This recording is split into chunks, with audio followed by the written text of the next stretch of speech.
We mustn't save his children's faces, a man of truth and grace. For the sake of all his people, he now lies in a darkened place.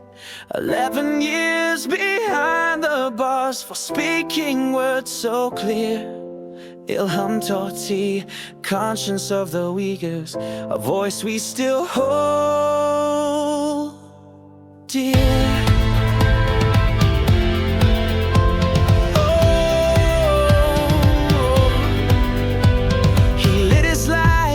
Candle for justice, not revenge. He only asked one simple thing: let the Constitution be upheld. But the regime refused to listen.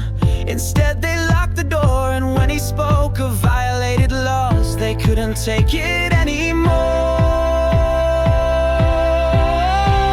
A state that breaks its own laws, he said, is no different than a father who harms his own child. They called him a traitor for that truth, but his voice remains defiant and wild. He hasn't seen his children's faces or touched his lover's hand, cut off from all the world he knew. Still they fear where he would stand.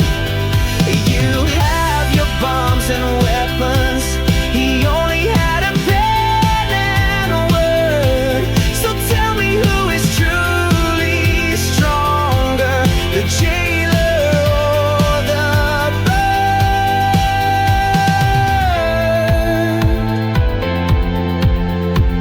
Oh, they gave him global honors he never even knew. Awards for courage, truth and hope, but not a single view. So we sing for